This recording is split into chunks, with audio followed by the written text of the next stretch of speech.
Sir, I love seeing a man dance with his llama as much as the next person, but, I'm afraid, I'm gonna have to ask you to, get your llama off my roof! Thank you.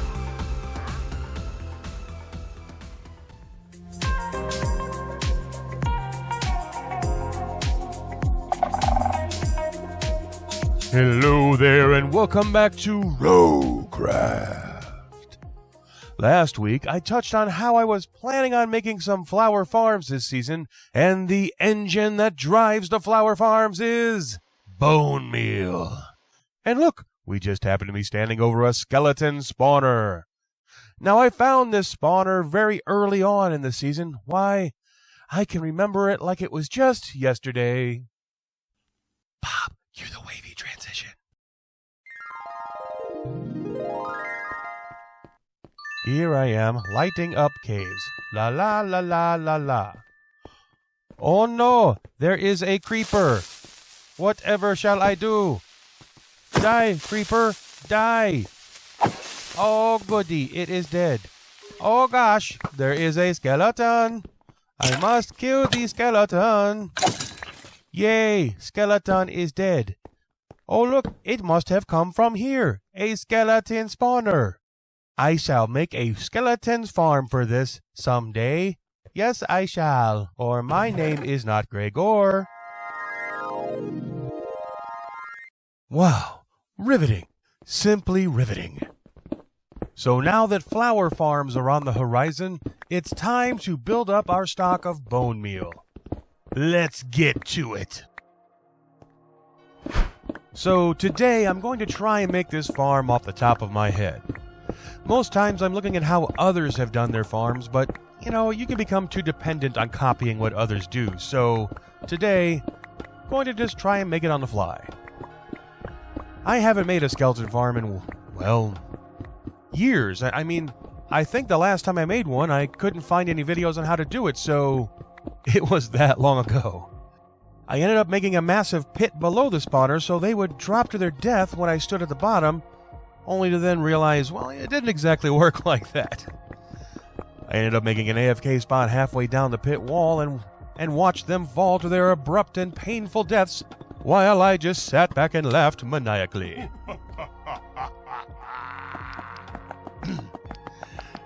It worked well enough, I guess, but I think we'll use a bubble vader design in this one. I may not have been able to find videos on how these are done back then, but I've seen plenty in the years between. Seems simple enough. You know, you just make a big box around the spawner, you just place a slab on top to prevent them from spawning there, and throw in a water feature to push them all to one location, and soon after, there will be No, not blow meal. Bone meal. Blow meal is a word that brings some unpleasant imageries to mind, doesn't it? Alright, the box is done, but there just seems to be a little something missing, don't you think?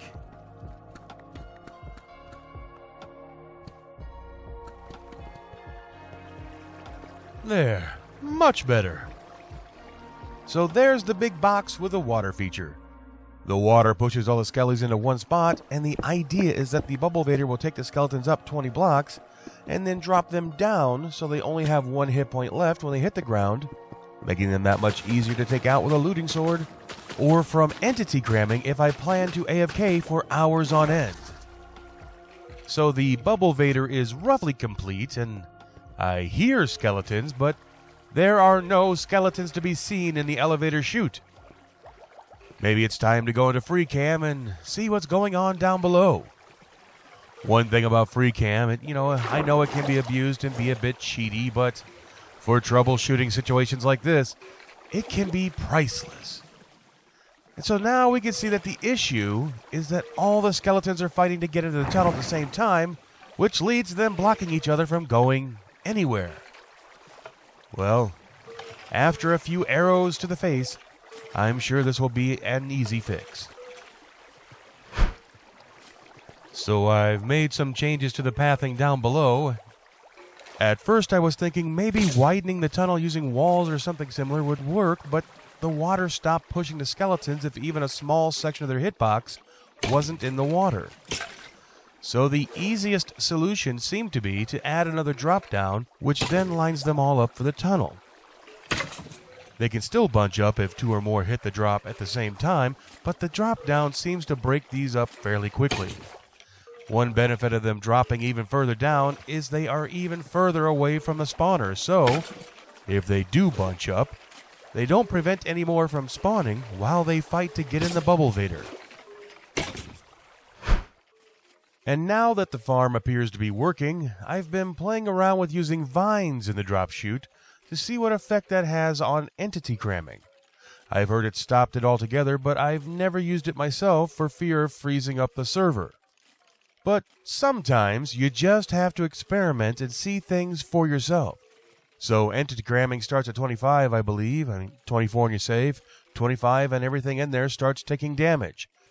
So if we look over at the wall, we see there are 0 entities.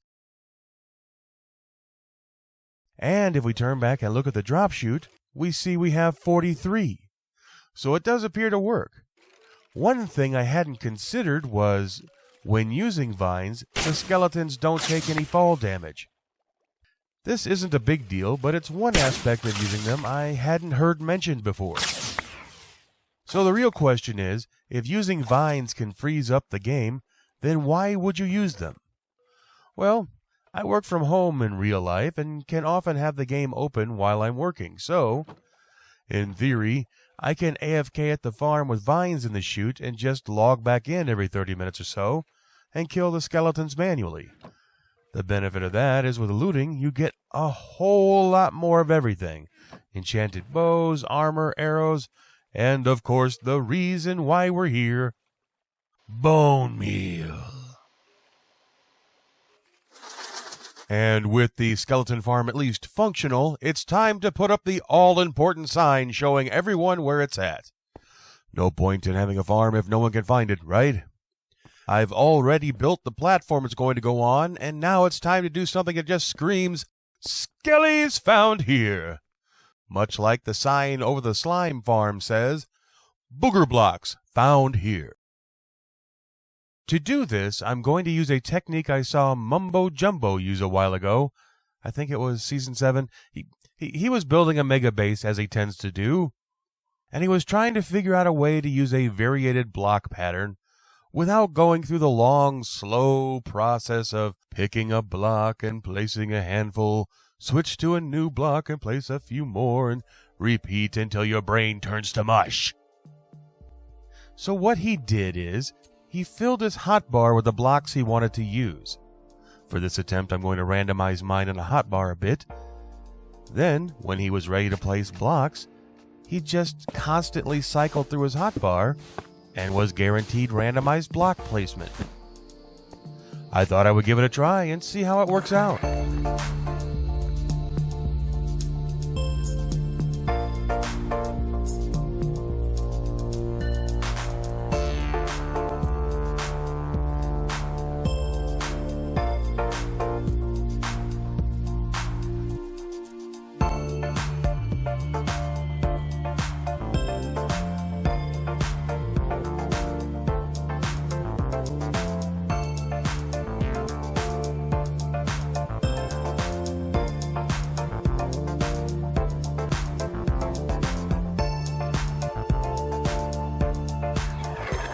Now, I don't know about you, but that looks pretty good to me.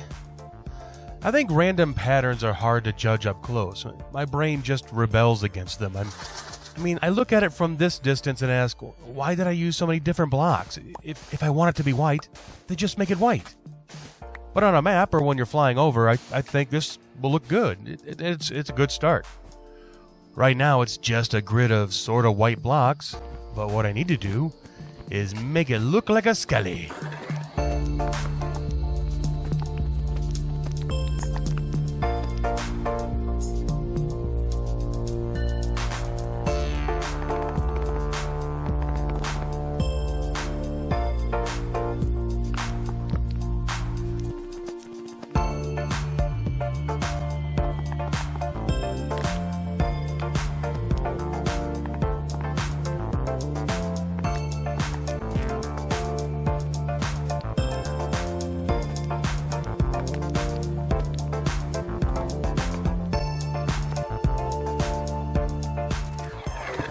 Well, alright, I think that'll do it.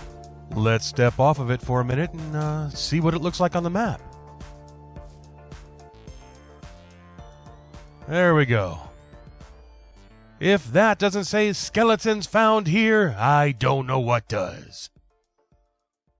Turned out pretty good if I do say so myself. Now all I have to do is cover it in glass so nothing can spawn up there, and I think we're done. At least with the outside. And bonus, it's close to the home base. We're heading back to the Skelly farm, and I've been working on it on and off for a little while now. Applying a new coat of paint here, a little splash of color over there. Basically, I just kept placing blocks and removing them until I saw something I liked. I replaced the top of the hill with bone blocks to turn it into an actual bone hill. I used these birch trapdoors to separate the... Oh, I didn't really mean to go up. But like I was saying, I used the birch trapdoors to separate the up elevator from the down elevator. But as you can see, I went with a sandstone mud brick theme here. I just like how the mud brick just has enough contrast to work with the sandstone, and still, texture-wise, works really, really well with it. Insane Nutta usually ends up making the Skelly farm on Roguecraft, and when he does, he usually ends up making them all-purpose. What I mean by that is not only do you have the functional portion of the farm and the item collection, but we have a grindstone close by to take advantage of all the enchanted items we'll get. And if having a grindstone nearby doesn't tickle your fancy, then there's a fully stocked enchanting room down in the basement to burn off all those excess AFK levels. Now let's take a moment and go into free cam so we can see what's going on down below. I don't know if this redstone setup has a name or anything, but I think of it as a pulsar. The comparator sees an item in the dispenser and sends out a signal. This loops back through the repeater and back into the comparator. The result is every time the circuit completes, an item shoots out of the dispenser and into the water stream.